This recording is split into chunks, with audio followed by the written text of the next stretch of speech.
que é fruto de tua graça a mim e do teu poder que restaura em mim o meu amor por ti, Jesus.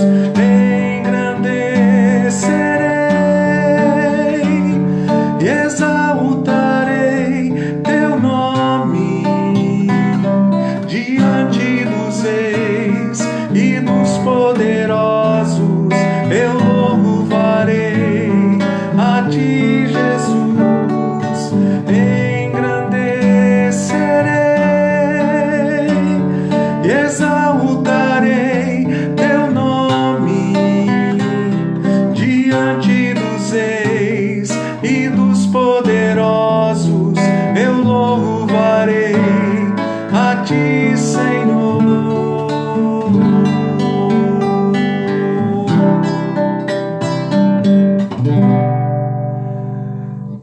Louvado seja o nome de nosso Senhor e Salvador Jesus Cristo. Aqui estamos novamente na presença do Senhor e assim tem sido o nosso dia a dia, cada hora da nossa vida dedicadas ao Senhor. Queremos viver cada minuto da nossa vida de maneira consagrada ao Senhor. Não queremos de maneira alguma nos desconectar da comunhão com Deus. Que precioso é esse tempo, meus amados irmãos, de podermos estar aqui juntos. Quero cumprimentar a todos os que já estão aqui presentes, outros irmãos que estarão chegando também, tantos outros que nos ouvirão depois. Pedimos a Deus que esteja abençoando a vida de cada um de vocês e que o santo nome do nosso Senhor seja exaltado e glorificado na vida de todos nós. Eu quero convidar você para uma oração de adoração nesse momento e de confissão de pecados, para que possamos oferecer a Deus assim o culto que lhe é devido, o culto que é digno dele receber. Pai querido, grandioso és tu, meu Deus. Exaltamos o teu santo nome, pois tu és o nosso Deus, santo, todo-poderoso. Além de ti não há outro, Senhor, o único digno de ser glorificado. A ti exaltamos, clamamos, ó Deus, apresentamos nossas vidas, nos entregamos, nos consagramos a ti, ó Pai. E oramos, Senhor, para que o teu santo nome seja engrandecido neste tempo em que estamos aqui, nesse tempo de louvor e de meditação na tua palavra, para que todos, Senhor, todos, sem exceção, possam, Senhor meu Deus, receber de tuas mãos, ó Deus querido, as bênçãos que o Senhor já tem reservado para nós. Por isso nós te pedimos, Pai, que o Senhor perdoe os nossos pecados. Sejam pecados que tenhamos cometido por pensamentos, por palavras, nos nossos sentimentos mais íntimos, ó Deus, lá dentro do nosso coração, onde só o Senhor sabe e conhece. Se nos omitimos agora, em algum momento desse dia, em ajudar ou fazer alguma coisa boa a alguém, Senhor, que estava ao nosso alcance, pedimos que o Senhor nos perdoe, ó Deus, que o Senhor tenha misericórdia de nós e ajuda-nos a mantermos o foco, os nossos olhos em Jesus Cristo, somente nele, na certeza, ó Deus, de que o Senhor é nosso Deus e tem grandes coisas para nós, é que nós tudo lhe entregamos agradecidos em nome de Jesus. Amém, Senhor. Amém. Louvado seja o nome do Senhor. Como começamos cantando e louvando ao Senhor hoje, né? Com o cântico antigo, louvado seja, Senhor, teu nome entronizado entre as nações. É isso que nós esperamos realmente do nosso Senhor, que Ele seja entronizado em todas as nações da terra. Deus nos escolheu para o seu louvor, nossa vida está nas mãos do Senhor.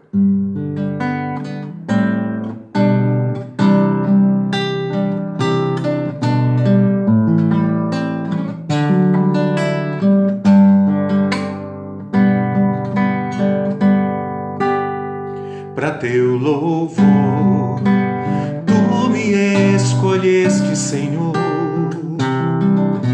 Eu olho as minhas minhas mãos e não consigo entender, pois nada, nada, nada do que eu tenho tem valor. Meu coração eu quero te oferecer, ó grande autor, consumador da fé que há em mim. Minha alma hoje anseia, eu te quero servir. Me faças um valente batalhando até o fim. Senhor meu Deus, eu sei tu podes me ouvir. Aleluia, eu posso apenas desejar. Aleluia, Jesus sim pode realizar. Aleluia, eu posso apenas me esforçar. Aleluia, ó Deus da glória, eu quero te louvar. Para teu louvor, tu me escolheste, Senhor. Eu olho as minhas mãos e não consigo entender, pois nada, nada, nada do que eu tenho tem valor. Meu coração eu quero te oferecer, ó grande autor, consumador da fé que há em mim. Minha alma hoje anseia, eu te quero servir. Me faças um valente batalhando até o fim. Senhor meu Deus, eu sei tu podes me ouvir. Aleluia, eu posso apenas desejar. Aleluia, Jesus sim pode realizar. Aleluia, eu posso apenas me esforçar. Aleluia, ó Deus da glória, eu quero te louvar.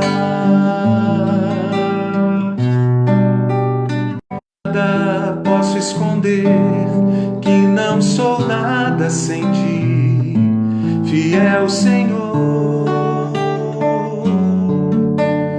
Tudo sabes de mim, quando sondas meu coração, e tudo podes ver bem dentro de mim. Leva minha vida a uma só verdade, pois quando me sondas, nada posso ocultar. Sei que a tua fidelidade leva minha vida mais além do que eu possa imaginar. Sei e não posso negar que os teus olhos sobre mim me enchem da tua paz. Teus olhos revelam que eu nada posso esconder, que não sou nada sem ti, fiel Senhor. Tudo sabes de mim, quando sondas meu coração, e tudo podes ver bem dentro de mim.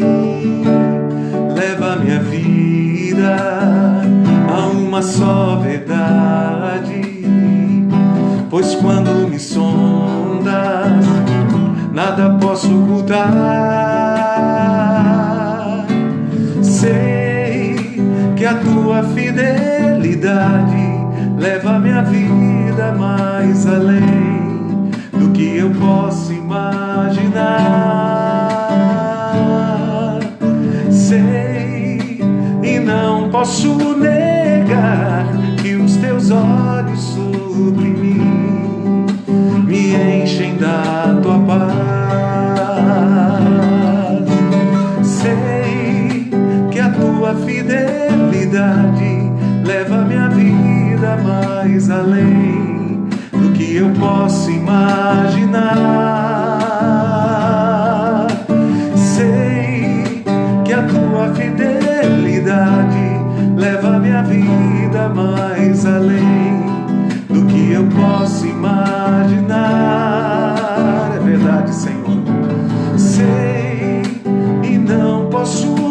chegar, que os teus olhos sobre mim me enchem da tua paz, que os teus olhos sobre mim me enchem da tua paz.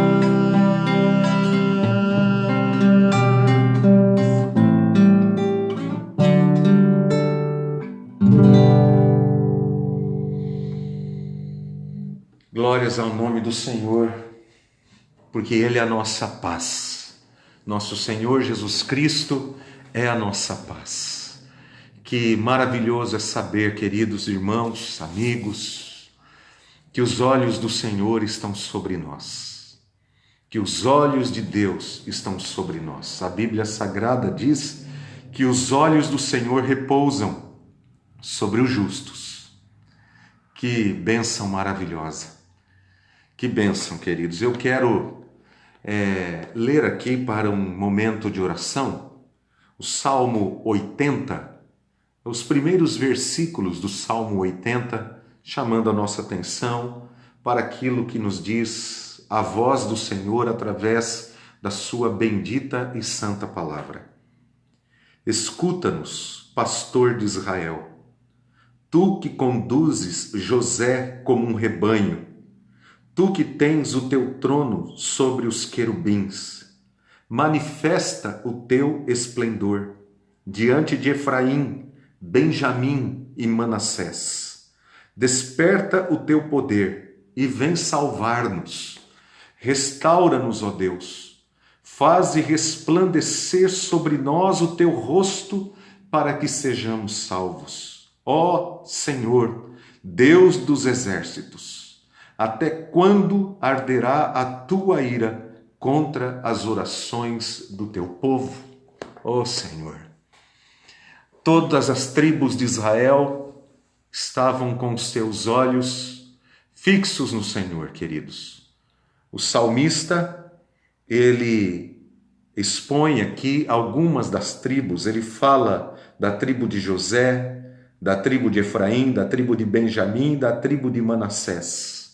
As tribos do Senhor, o povo de Deus, estava com seus olhos voltados para Deus, pedindo a Deus, Ele que é o nosso supremo pastor, o pastor da nossa alma, que Ele os ouvisse.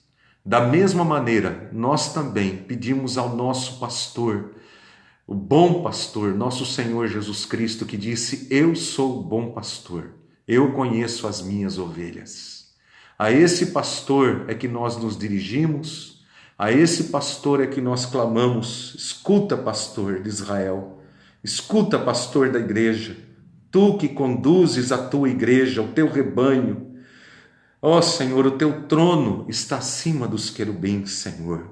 Restaura-nos, ó Deus, faze resplandecer sobre nós o teu rosto para que sejamos salvos. Ó Senhor, Deus dos exércitos, esse Deus que luta as nossas batalhas, esse Deus que sai adiante de nós para lutar as nossas guerras por nós. A esse Deus nós clamamos e perguntamos: até quando arderá a tua ira contra as orações do teu povo, Senhor? Senhor meu Deus, ó Senhor, quanto nós precisamos de ti, ó Pai, quanto nós precisamos. Continuemos em oração, meus irmãos. Senhor, a nossa oração é como a oração do teu povo. Ó Deus, com angústia de alma nos achegamos a ti. Derramamos diante de ti a nossa oração e clamamos: ó Senhor nosso Deus, Senhor da nossa vida, pastor da nossa alma, inclina os teus ouvidos e ouve, Senhor meu Deus. Olha para nós, olha, Senhor, com teus olhos de compaixão e de misericórdia. E tem misericórdia de nós, meu Deus querido, estende as tuas mãos, livra-nos, ó Deus, desse poço de lama em que estamos, ó Deus amado, nesse tempo tão confuso e tão difícil, Senhor. Ó Pai querido, queremos agradecer primeiramente, ó Deus, porque temos provado até aqui, ó Deus, do teu cuidado benigno para com a nossa vida, Senhor. Temos provado, Senhor, não tem faltado o pão de cada dia em nossa mesa, como somos gratos a Ti, Senhor. Mas muitos dos nossos irmãos, ó Deus, já têm sofrido, ó Deus querido, com desemprego, ó Deus querido, não podendo trabalhar, meu Deus amado, e as contas chegam, Senhor, meu Deus, Te louvamos, Te bendizemos, porque apesar, ó Deus querido, de não ser um dinheiro tão grande, ó Deus, mas Te louvamos, porque de alguma maneira, ó Deus, o Senhor tocou no coração, ó Deus, dos nossos governantes, para que eles pudessem, ó Deus, pelas mãos do Senhor, prover, ó Deus, esse pouco recurso que muitos têm recebido, mas sabemos, ó Deus, que o pouco com o Senhor é muito, Pai. E oramos, ó Deus, para que este pouco possa abençoar a vida de muita gente, em nome de Jesus, Pai. Queremos colocar diante do Senhor, Pai querido, junto com os nossos irmãos, o nosso azeite, ó Deus, a nossa farinha, os nossos 5 pães e 2 peixes. Queremos apresentá-los diante do Senhor, ó Pai, para que não somente o Senhor nos abençoe através deles, mas que nós possamos, ó Deus, abençoar a outros, ó Deus, e também ter condições de pagar, cumprir com as nossas responsabilidades, ó Deus. Não deixe faltar nada na casa dos meus irmãos, em nome do Senhor Jesus Cristo, Pai. Eu quero Te agradecer, porque hoje recebi uma excelente, maravilhosa notícia, Pai, que um dos nossos irmãos que perdeu o emprego esses dias atrás, Senhor, me contou hoje, ó Deus, que alegria foi para o meu coração, que ele me contou, ó Deus, que ele conseguiu um novo emprego, Pai. Louvado e engrandecido seja o Teu santo nome, Pai. Ó Deus, como o Senhor é fiel, ó Deus querido, em cuidar de todos aqueles que são Teus, daqueles que clamam, daqueles que estão em necessidade, porque o Senhor é Deus fiel. Glórias a Ti. Por isso é que nós oramos pelos nossos governantes, Pai, e pedimos que haja unidade em nosso país, que parem essas brigas, que parem estas politicagens, ó Deus, que parem, Senhor, essa zombaria, ó Deus querido, esses ataques, ó Deus, de todos os lados, ó Pai, que os nossos governantes deem trégua, Senhor, como numa guerra, como numa batalha, que as bandeiras, ó Deus, baixem, ó Deus, que se ergam bandeiras brancas de paz, ó Pai querido, para que juntos possamos lutar em prol desse país, que esse país não é formado de terra apenas, é formado de gente, Pai. E entre essa gente está o Teu povo, Senhor. E eu peço encarecidamente, eu imploro, Pai, que como povo do Senhor, nós não sejamos boca de Satanás. Como povo do Senhor, nós não sejamos boca do inimigo, Senhor, para reclamar, para murmurar, para ofender, para denegrir, para acusar, Senhor. Essa não é a nossa vocação, meu Pai. Por favor, Pai, eu imploro em nome de Jesus que o Teu povo, ó Deus querido, se humilhe diante do Senhor, que nós nos humilhemos de todo o nosso coração diante do Senhor e peçamos ao Senhor, meu Deus, que haja paz, que o Senhor traga paz, que o Senhor traga direção, que o Senhor venha, ó Deus querido, fechar a boca dos leões, meu Deus amado, e que o Senhor venha trazer paz, ó Deus querido, que o Senhor leve embora essa epidemia que tem tirado a vida de pessoas e que tem colocado medo em tantas outras, ó Pai querido, que confundiu muito, ó Deus, a nossa estrutura de saúde, porque hoje muita gente doente, ó Deus, que carece ir para o hospital, tem medo de ir, ó Deus, ao hospital, ó Deus querido, para receber cuidados. Pedimos, ó Deus, que o Senhor ponha as Tuas mãos em nossa mídia, em nome de Jesus, para que ela não faça terror, ó Deus, mas que ela informe de maneira adequada, em nome de Jesus, para trazer paz.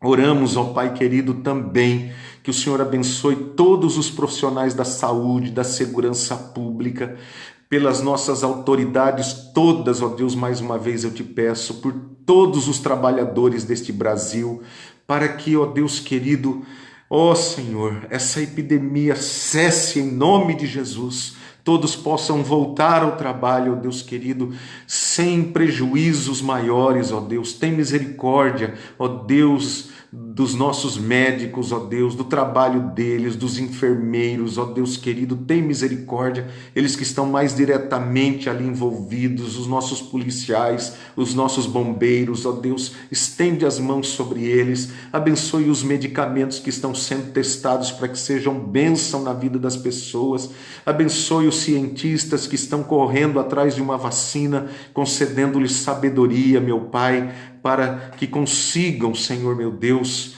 da parte do Senhor esta bênção, Senhor meu Deus. Tem misericórdia de nós, Pai. Venha ao nosso encontro. Nós tudo lhe entregamos, Pai, em nome de Jesus. Amém, Senhor. Glórias a Ti, Jesus. Glórias a Ti. Meus irmãos amados, eu tenho insistido num ponto aqui, insistido muito num ponto, com todos nós, porque eu creio que é fundamental nesse momento em que nós estamos vivendo. Eu sempre fui contra ataques a qualquer governo que seja. Eu sempre tive as minhas opiniões pessoais como cidadão brasileiro. Eu acho que isso é um direito de todos nós termos, mas nós precisamos agir com muita sabedoria e com muita compaixão. Esse é o momento de orarmos pelas nossas autoridades. Elas falam isso, elas fazem aquilo, tem isso, tem aquilo, tem mesmo. Eu concordo com você. Não há como fazer vistas grossas a estas coisas que acontecem e boa parte delas nos entristecem profundamente. Mas nós não podemos, como povo de Deus, colocar tristeza sobre tristeza, sabe? Nós não podemos. Eu já tenho falado aqui que nós temos um chamado de Deus, uma vocação. A Bíblia Sagrada diz, lá em 1 Pedro capítulo 2, versículo 9, ali está escrito assim: vós sois raça eleita, sacerdócio real, nação santa, povo de propriedade exclusiva de Deus. E ele fala o propósito disso, a fim de proclamardes as virtudes daquele que vos chamou das trevas para a sua maravilhosa luz. Vós que antes não erais povo, mas que agora sois povo de Deus. Então a Bíblia, eu fico imaginando o apóstolo Paulo, o apóstolo Pedro, se eles estivessem hoje aqui, eles usando as redes sociais para denegrir a imagem de alguma autoridade. Eles jamais fariam isso. Nenhum cristão daquela época faria isso.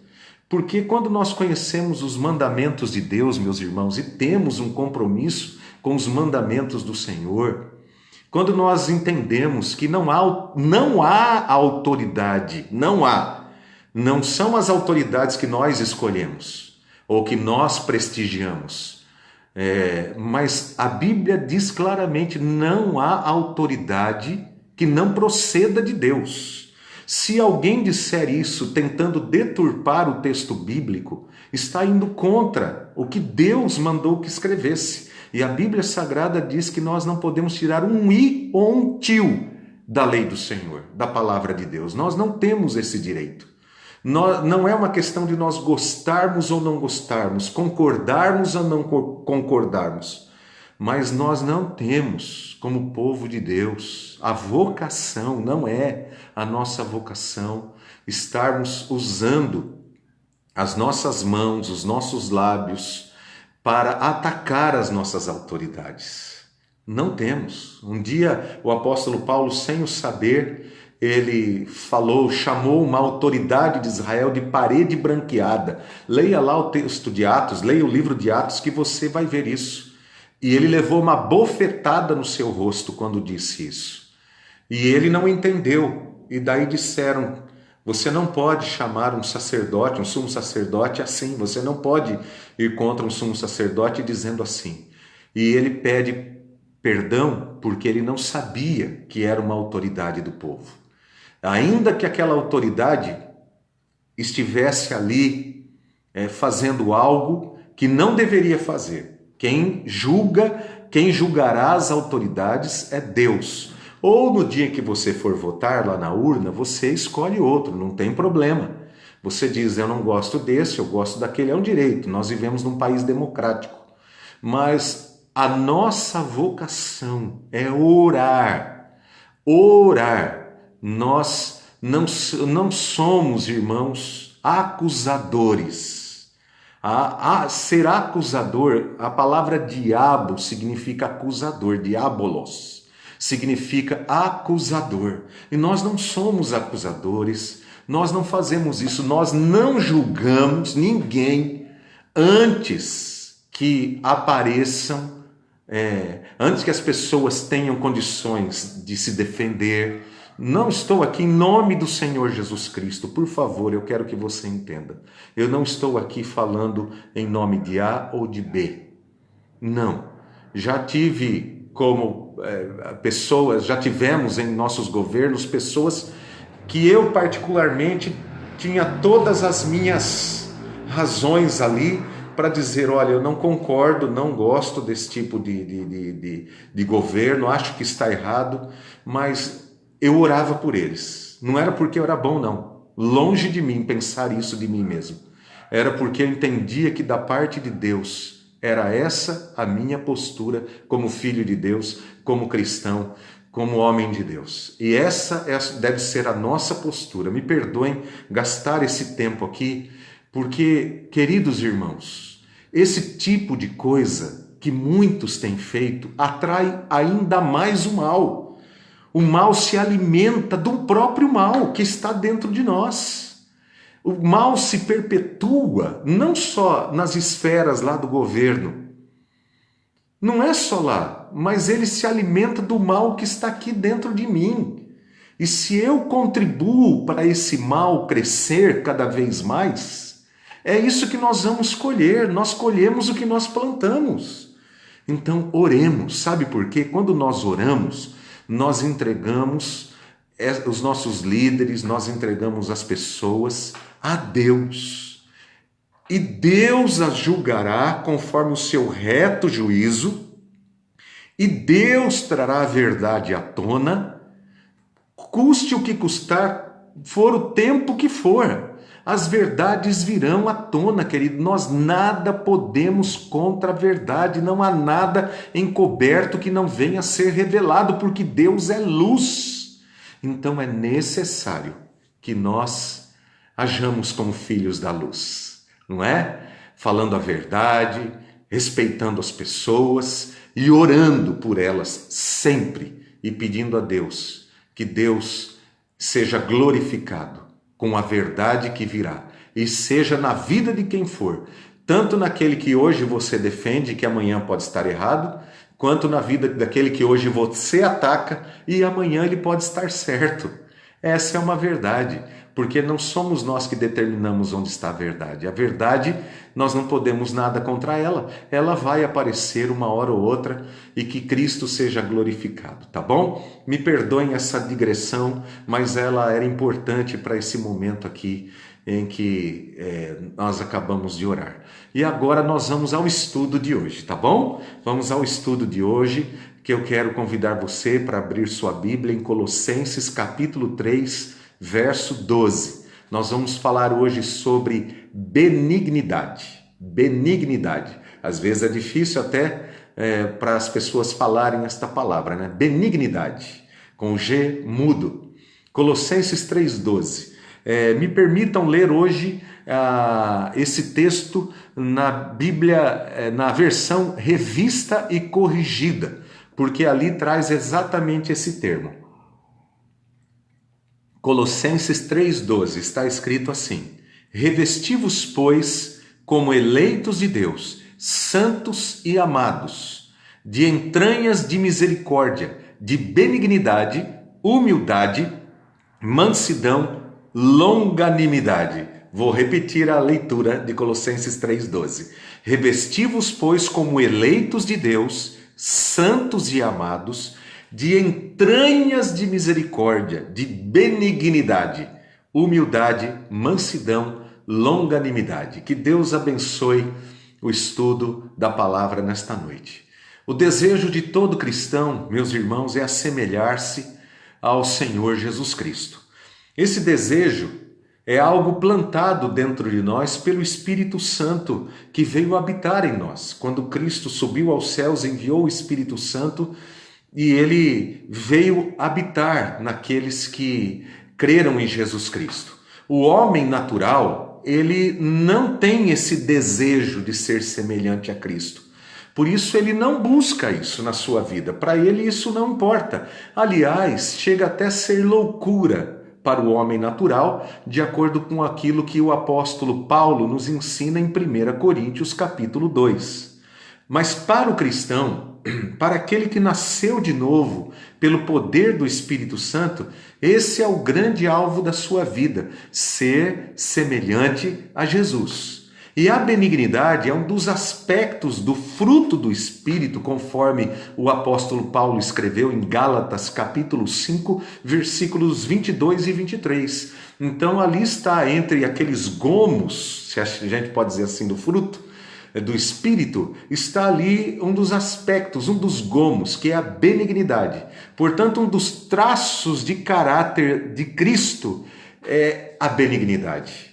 É esse traço que o Espírito Santo quer também desenvolver em nós, como os outros traços: o amor, alegria, paz, bondade, benignidade, mansidão, domínio próprio, né? Enfim, todos os essas nove características que o apóstolo Paulo apresenta ali para nós, né? Que são traços do caráter de Cristo que o Espírito Santo de Deus também veio para desenvolvê-los dentro de nós. Mas é importante entender que em nenhum desses traços de caráter nós somos apenas espectadores da obra do Espírito Santo. Nós não nos assentamos, cruzamos os braços e ficamos ali assistindo e esperando por osmose o Espírito Santo fazer alguma coisa em nossa vida, mudar isso, né? Transformar e fazer esses traços de caráter crescerem dentro de nós. Pelo contrário, nós somos ativos também nessa obra, ajudando o Espírito Santo, contribuindo com o Espírito Santo para que ele produza em nós esses traços de caráter. Billy Graham, o grande pregador americano falecido há algum tempo, ele que foi um dos maiores evangelistas da história, ele definiu benignidade como brandura no trato com outras pessoas. E ele diz ainda: a pessoa benigna demonstra uma consideração sensível pelos outros e cuida de nunca ser insensível aos direitos alheios. Vou repetir, tá bom? É muito importante para a gente tentar captar isso, né? Gravar alguma coisa em nossa mente. Brandura, o que é benignidade? Segundo Billy Graham, benignidade é brandura no trato com outras pessoas. Grave isso. Benignidade é brandura no trato com outras pessoas. Isso significa que a pessoa benigna demonstra uma consideração sensível pelos outros e cuida de nunca ser insensível aos direitos alheios. Quer dizer o seguinte: a benignidade tem a ver com a maneira como tratamos as outras pessoas, como tratamos o nosso próximo. Por isso é uma virtude que tanto nos identifica com Cristo. Em 2 Coríntios capítulo 10, versículo de número 1, o apóstolo Paulo faz um apelo à igreja de Corinto, aos crentes de Corinto, os cristãos que viviam ali em Corinto, dizendo o seguinte: eu, Paulo, vos rogo pela mansidão e benignidade de Cristo. Vou repetir o que Paulo escreveu, 2 Coríntios 10, 1. Eu, Paulo, vos rogo pela mansidão e benignidade de Cristo. Já já eu vou entrar um pouquinho mais nessa questão. Eu pergunto aos irmãos, como o Novo Testamento descreve a benignidade de Cristo? Como que ele descreve? Em Mateus 11, versículos 28 a 30, nós temos um dos textos mais famosos ditos pelo Senhor Jesus Cristo, onde Jesus Cristo diz: vinde a mim todos os que estáis cansados e oprimidos ou sobrecarregados, e eu vos aliviarei. Tomai sobre vós o meu jugo e aprendei de mim, que sou manso e humilde de coração, e encontrareis descanso para a vossa alma, porque o meu jugo é suave e o meu fardo é leve. Observe como o Novo Testamento, a própria pessoa de nosso Senhor Jesus Cristo, fala sobre ele mesmo, como ele tratava com as pessoas e como ele quer que nós aprendamos com ele, não só a aliviar as nossas cargas entregando a ele, mas aprendendo também a andar com ele e tratar as pessoas, as circunstâncias da vida como ele tratava. Jesus era, irmãos, e continua sendo uma pessoa maravilhosa. Jesus era e continua sendo uma pessoa maravilhosa. As pessoas se sentiam tranquilas, seguras na presença de Jesus. Esse é um efeito da graça da benignidade. Diante de uma pessoa benigna, as pessoas se sentem descansadas, se sentem seguras, se sentem tranquilas. Elas podem ser elas mesmas. Em Mateus, no capítulo 12, versículo 20, há um texto profético que fala sobre Cristo, porque é um texto retirado lá de Isaías, e depois trazido aqui do profeta Isaías, né? E trazido aqui pelo evangelista Mateus, falando sobre Jesus Cristo, dizendo que esse texto, essa palavra profética se cumpriu na pessoa de Jesus Cristo, quando ele diz, Mateus 12, 20, que ele não esmagará a cana quebrada e não apagará o pavio que fumega. A cana quebrada, a cana rachada e o pavio que fumega é uma referência às pessoas que sofrem, às pessoas que estão cansadas de sofrimento, às pessoas que são espiritualmente fracas, aqueles que têm pequena fé. A Bíblia está dizendo que Jesus trata essas pessoas com benignidade. Ele não as condena por sua fraqueza. Não as trata com mão pesada.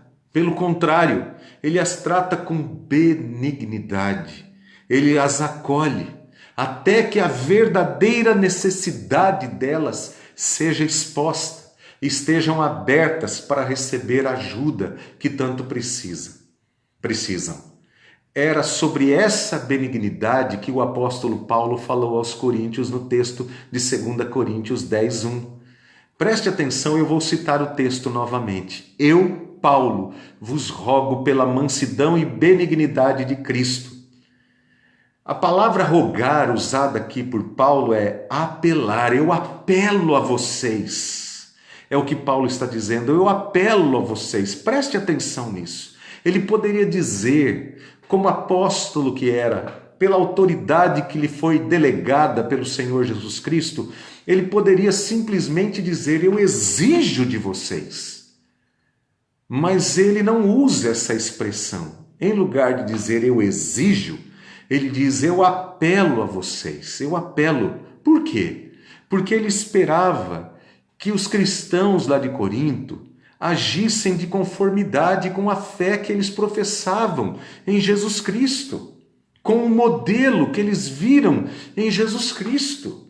Isso quer dizer que se a pessoa não deseja ser semelhante a Cristo, ela não atenderá esse apelo de Paulo.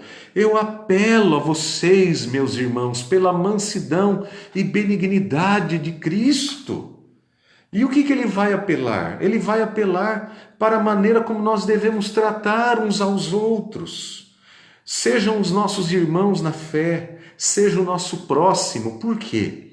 Porque nós não podemos nos esquecer, irmãos, que o mandamento do Senhor se resume assim: amarás o Senhor teu Deus acima de todas as coisas e ao teu próximo como a ti mesmo. Como a ti mesmo, e ao irmão como Cristo nos amou. É assim que nos ensina a palavra. Então, se eu não estiver amando o meu próximo como eu amo a mim mesmo, eu não estou cumprindo a lei do Senhor. E se eu não estou cumprindo a lei do Senhor, eu também não estou amando o Senhor acima de todas as coisas. Porque eu não posso dizer que eu amo a Deus a quem eu não vejo, né? E não amar o meu irmão ou o meu próximo a quem eu estou vendo, a quem eu estou vendo. Então, para que a benignidade se manifeste em nossa vida, primeiro, será necessário que nos esforcemos para que as pessoas se sintam à vontade ou tranquilas na nossa presença.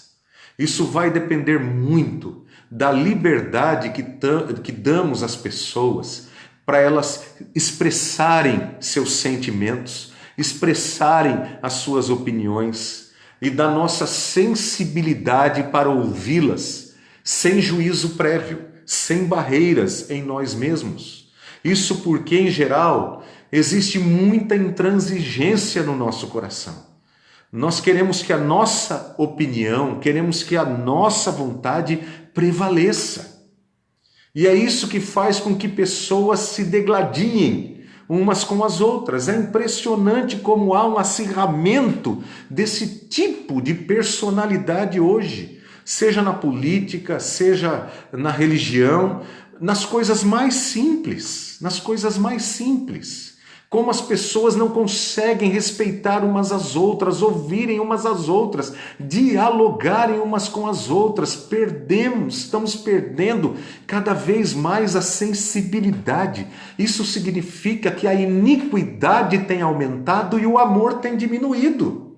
Você consegue entender isso? A iniquidade, por mais que nós estejamos em defesa da justiça, olha que coisa estranha, queridos, por mais que nós estejamos ali em defesa da justiça, da verdade, da honra, mas quando nós não aprendemos a ouvir o outro lado, nós não acolhemos o que o outro diz e dialogamos em alto nível, no nível cristão, o que é que nós estamos fazendo? A iniquidade é que ganha com isso, porque aquele que era nosso amigo passa a ser nosso inimigo e perdem a amizade por causa de opiniões divergentes, não conseguem sentar e conversar. Então, se desejamos nos assemelhar a Cristo, que as pessoas nos considerem discípulos de Jesus, nós precisamos nos esforçar para que elas se sintam à vontade, tranquilas, em nossa presença. Esse é o primeiro ponto. Agora nós vamos para um segundo ponto, para que a benignidade se manifeste em nossa vida. Segundo lugar, precisamos demonstrar respeito pela dignidade pessoal do nosso próximo, respeitando a opinião do outro sem tentar intimidar ou impor a nossa própria opinião.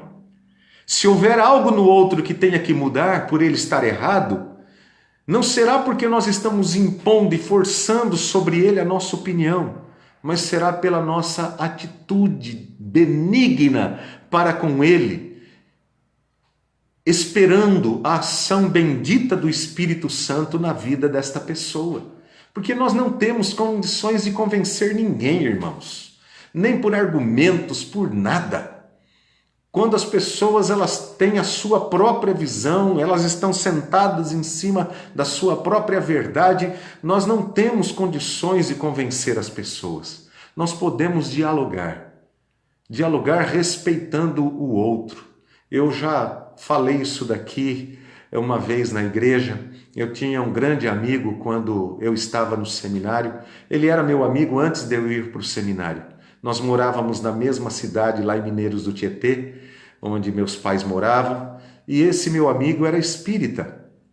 E todo domingo à noite, quando eu ia para a igreja, eu pegava o mesmo ônibus que ele. Ele ia namorar lá em Jaú e eu ia para a igreja.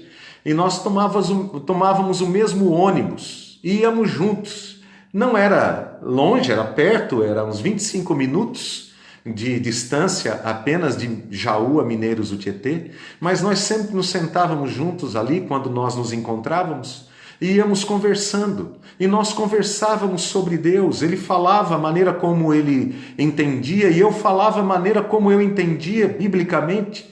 Mas nós nunca tivemos qualquer barreira um com o outro para conversarmos um com o outro, porque eu pensava diferente dele, ele pensava diferente de mim, né? Nunca ninguém me forçou a me tornar cristão, nunca. Isso aconteceu por obra do Espírito Santo. Nós nunca vamos poder convencer ninguém pelos nossos argumentos, pela imposição, seja da pessoa se tornar cristã, dela pensar como nós, dela mudar a sua opinião. Não, queridos, nós testemunhamos a nossa fé. Quem age é o Espírito Santo de Deus. Cabe a nós tratarmos as pessoas com benignidade. Então, em terceiro lugar, para que a benignidade se manifeste em nossa vida, nós devemos evitar usar linguagem áspera e tratar o outro de maneira ríspida. Importantíssimo isso. Nós devemos evitar usar linguagem áspera e tratar o outro de maneira ríspida, buscando responder ao outro com sensibilidade e respeito, prontos a demonstrar consideração pelo nosso próximo, consideração. Importantíssimo, a pessoa benigna, ela entende que caso tenha ferido o outro com suas palavras, ela irá procurá-lo, levando cura por meio de palavras de consolo e de estímulo àquela pessoa que ela feriu. Você consegue entender o que eu estou dizendo? A importância de sermos benignos com as pessoas, no trato com as pessoas, nas palavras que nós nos dirigimos às pessoas, sejam elas quais forem estas pessoas, para que a benignidade se manifeste em nossa vida. Em quarto lugar, nós não devemos nos sentir ameaçados pela oposição. Vou repetir isso. Para que a benignidade se manifeste em nossa vida, nós não devemos nos sentir ameaçados pela oposição, nem ficar ressentidos com os que se opõem a nós. Opiniões divergentes vão sempre existir. E uma atitude madura diante de uma opinião divergente, queridos, é aprender a ouvir e ponderar sobre aquilo. É importantíssimo isso. Então, em vez disso, o que nós devemos fazer, em vez de ficar ressentido, magoado e nos sentirmos ameaçados com aqueles que se opõem e tentar de alguma maneira tirar aquela pessoa dali, prejudicá-la, injuriando aquela pessoa, denegrindo a sua imagem, algo que é tão comum no Brasil, as pessoas fazerem umas contra as outras, em vez disso, nós vamos procurar esclarecer com amabilidade nosso ponto de vista. E recorreremos a Deus para desfazer a oposição. Olha só o que o apóstolo Paulo instruiu a Timóteo, na segunda carta de Paulo a Timóteo, no capítulo 2, versículos 23 a 26. Está escrito: rejeita as questões loucas e sem instrução, sabendo que produzem contendas. E ao servo do Senhor não convém contender. Olha só isso. Ao servo do Senhor. Você é servo do Senhor? Você é uma serva de Deus? O que está dizendo? Ao servo do Senhor, coloca aí a serva do Senhor, não convém contender. O que é contender? Brigar, discutir. Mas sim, olha só, o que convém ao servo do Senhor? Ser manso para com todos, não só para com aqueles que te apoiam, para aqueles que dão um like ali na sua postagem, naquele que concorda com você. Ser manso para com todos, apto para ensinar, sofredor, quer dizer, aguenta as pontas aí, meu irmão. Instruindo com mansidão os que resistem, com mansidão. Não chamando de um monte de nome feio, de coisas horríveis, denegrindo a imagem do outro. A ver se porventura Deus lhes dará arrependimento, para conhecerem a verdade e tornarem a despertar, desprendendo-se dos laços do diabo, em cuja vontade estão presos. Eu vou ler novamente, porque é um texto grande, eu falei várias coisas aqui no meio, então eu vou ler novamente, tá bom? Que texto que é esse? 2 Timóteo 2, 23 a 26. Rejeita as questões loucas e sem instrução, sabendo que produzem contendas. E ao servo do Senhor não convém contender, mas sim ser manso para com todos, apto para ensinar, sofredor, instruindo com mansidão os que resistem, a ver se porventura Deus lhes dará arrependimento para conhecerem a verdade e tornarem a despertar, desprendendo-se dos laços do diabo em cuja vontade estão presos. Você está percebendo o que o texto bíblico está dizendo? Que há muita gente que está nas mãos do diabo, está preso a ele. Por isso, o diabo ele cega o entendimento das pessoas. E escravizadas pelo diabo, elas vão fazer a vontade do diabo. Muitas vezes até achando que está fazendo a vontade de Deus. O apóstolo Paulo não achava que estava fazendo a vontade de Deus antes de se converter a Cristo, antes de encontrar. Ele achava que matando os cristãos, ele estaria fazendo a vontade de Deus. Olha que loucura! Que ele estava sendo usado por Deus fazendo o que ele estava fazendo. Até que ele tem um encontro pessoal com Jesus no caminho de Damasco, onde ele ouve a voz do Senhor: Saulo, Saulo, por que me persegues? E aí Jesus, depois ele perguntar: quem és tu, Senhor? Eu sou Jesus, a quem tu persegues. Às vezes nós podemos estar perseguindo outros irmãos na fé, queridos, porque sem saber estamos tão presos ao laço do diabo, né? Que estamos cegos para ver a verdade, a realidade sobre as coisas. Então nos convém, como servos do Senhor, orar, ser manso, tratar com respeito, com amor, acolher, não ficar ali gastando horas e horas discutindo. Vai ali para a Bíblia e pergunta: como você vê esse texto aqui da Bíblia? O que você acha que o Espírito Santo está dizendo aqui? Ajude a pessoa a voltar-se para a palavra de Deus. Mesmo que não seja crente, voltar para o bom senso. E o bom senso faz a gente ser ponderado, equilibrado, né? Não ser num radicalismo extremo de nenhum lado. Para que a benignidade se manifeste em nossa vida, quinto lugar, nós devemos nos esforçar para não fazer pouco caso de quem cair em pecado. Preste atenção nisso. Para que a benignidade se manifeste em nossa vida, nós nos esforçaremos a não fazer pouco caso de quem cair em pecado. Não desonraremos nem espalharemos boatos a respeito da pessoa que caiu em pecado, ou que no nosso conceito fez alguma coisa errada. Pelo contrário, nós devemos nos entristecer. Essa é a maneira como a Bíblia trata. Nós nunca devemos dizer bem feito, tomara que, e aí o que você vai dizer, que seja lá o que for. Nós devemos orar, meus irmãos, para que as pessoas se arrependam.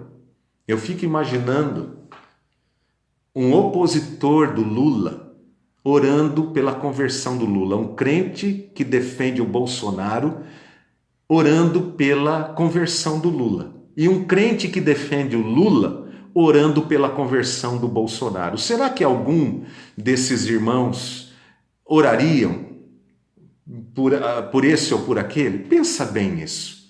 Que condições nós teremos de orar diante de Deus se ofendemos, denegrimos? Nós não temos nem condições de falar com Deus a respeito da pessoa.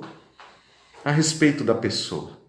Queridos, você já imaginou se uma das pessoas... Você já imaginou a dificuldade que o apóstolo Paulo teve com os cristãos? Dele entrar pela primeira vez na igreja? Não é à toa que Barnabé, quando Saulo se converteu, Barnabé tomou Paulo e levou ele para um lugar, lá ficou lá um tempão com ele, trabalhando com ele, porque se ele fosse apresentado naquele momento, todo mundo ia assustar, porque Paulo era perseguidor da igreja, fazia tanta coisa, mandava matar tanta gente e tal. Agora esse Paulo se converteu, o que é isso? Quem ele pensa que ele é? Você já imaginou? Você está louco, esse homem é isso, esse homem é aquilo, quanta coisa que diria? Já imaginou o Lula convertido? Já imaginou o Bolsonaro convertido? Eu não estou aqui dizendo se é ou se não é. Eu só estou dizendo aqui, fazendo aqui uma suposição aos irmãos, para que os irmãos parem e reflitam. Parem e reflitam. Né? A melhor coisa que nós podemos desejar para um inimigo é a conversão dele. Que ele se torne crente no Senhor Jesus Cristo, irmãos. E ele seja recebido em nosso meio como nosso irmão. Que coisa maravilhosa, que obra maravilhosa do Espírito Santo. Gálatas capítulo 6, verso 1, está escrito assim: irmãos, se algum homem chegar a ser surpreendido em alguma ofensa, vós que sois espirituais, encaminhai o tal com espírito de mansidão, olhando por ti mesmo, para que não sejas também tentado. Olha, né? Então, alguém foi surpreendido em pecado? Qual deve ser a nossa atitude? Não é colocar no Facebook, você ficou sabendo? Não é colocar no WhatsApp, não é contar para todo mundo, não. É ir até aquela pessoa e conversar com ela, tentar levá-la para o caminho correto e ainda mais, nos guardarmos a nós mesmos para não cairmos em pecado também. Olha que coisa, porque aquele que pensa estar em pé, cuide para que não caia. Cuide para que não caia. Se coloque no lugar da pessoa. Imagine agora você. Eu estou aqui, imagino eu, e você imagine você. Imagine uma pessoa que a gente acusou essa pessoa de alguma coisa. Fulano fez isso, ele é isso, ele é aquilo, aquilo outro. Daqui um ano, você cai no mesmo pecado. Como é que você gostaria de ser tratado? O que você gostaria que as pessoas escrevessem sobre você? Você gostaria que tratassem da mesma maneira? Com toda certeza não é verdade? Isso é benignidade. O cristão que verdadeiramente busca obedecer a Deus mediante o caráter benigno será ativo na busca pela benignidade e se esforçará para revestir-se dela. Há um traço estreitamente relacionado com a benignidade. É a consideração. Filipenses 4:5 está escrito assim: seja a amabilidade de vocês conhecida por todos. Perto está o Senhor. Que coisa preciosa. A amabilidade pode ser traduzida aqui por consideração, espírito tolerante. A consideração faz com que a pessoa benigna concentre-se na outra pessoa, no que é melhor para outra pessoa. Como é que eu posso ajudá-la? O que é melhor para ela? Se coloca exatamente no lugar dela. Paulo escreveu o seguinte: perto está o Senhor. Perto está o Senhor. O que ele quis dizer? O Senhor está atrás de mim. Preste atenção nisso. O Senhor está atrás de mim. Ele está me observando. Como eu me comporto, como eu ajo, como eu trato as pessoas, como eu reajo às pessoas. Então, o que é que nós podemos fazer para desenvolver a benignidade, queridos? Nós estamos aqui concluindo. O que podemos fazer para desenvolver a benignidade? Em primeiro lugar, nós precisamos decidir que desejamos ser amáveis e sensíveis com as outras pessoas. Precisamos decidir que desejamos ser amáveis e sensíveis com as outras pessoas. Em segundo lugar, para desenvolver a benignidade, podemos perguntar a outras pessoas que nos conhecem bem, como é que elas nos veem? Como você me vê? Eu sou uma pessoa sensível, eu sou uma pessoa amável, eu trato as pessoas com benignidade. Como que você me vê? Eu sou bruto, eu sou uma pessoa,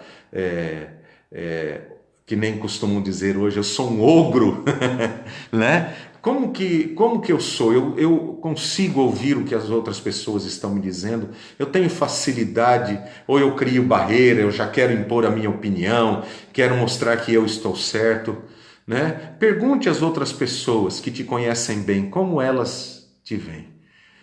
Nem sempre as pessoas vão nos dizer, mas aqueles que forem seus amigos de verdade, eles vão dizer para você.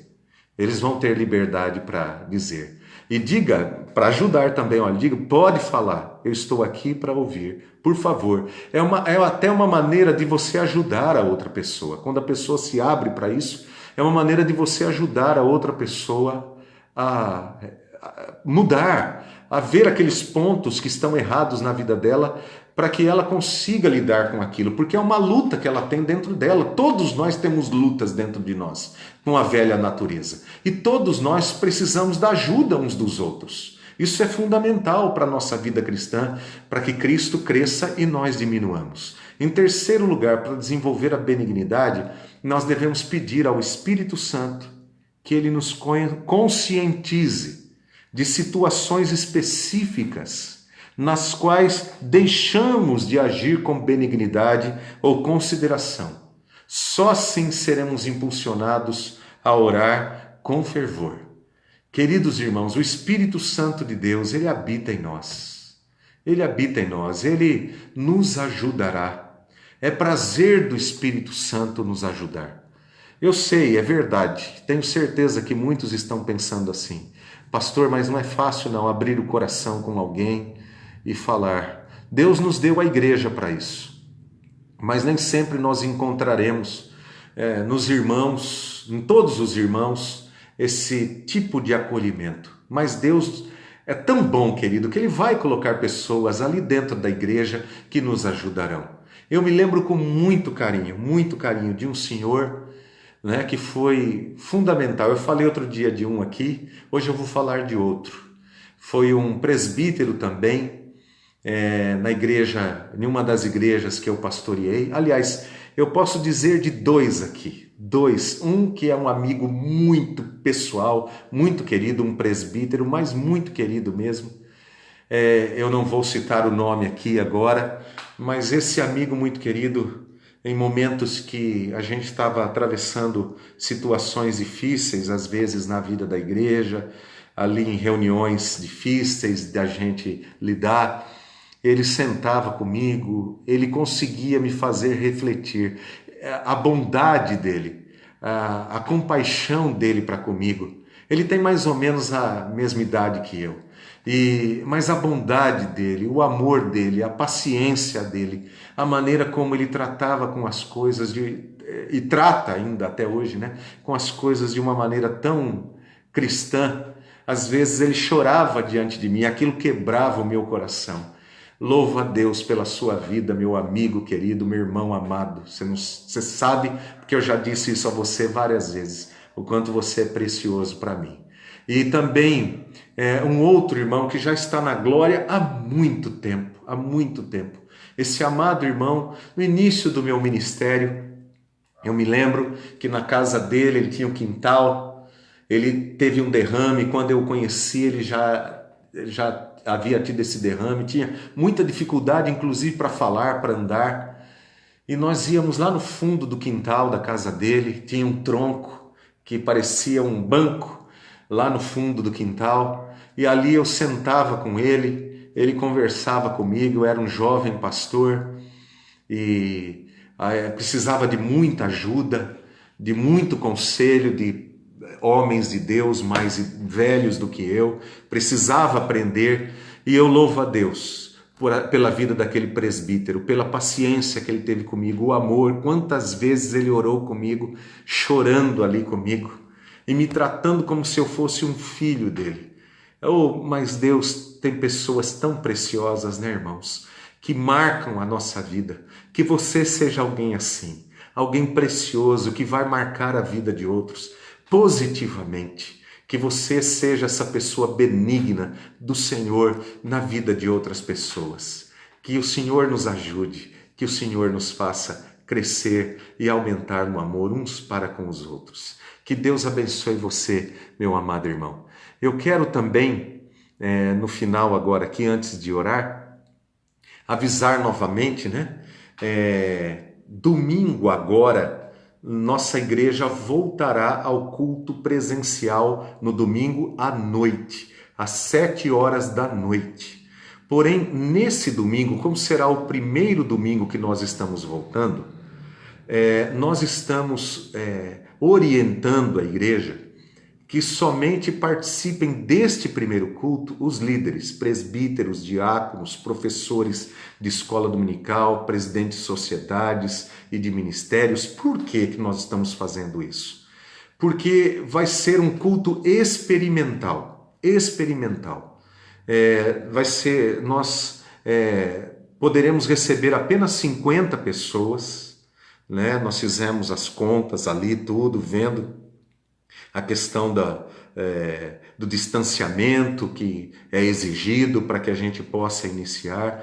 E nós queremos fazer as coisas de maneira certa, né? Nós queremos acertar, nós queremos honrar o nome do Senhor e edificar a igreja do Senhor. Então, nós estamos pedindo que nesse primeiro, como será um culto experimental, que somente a liderança vá.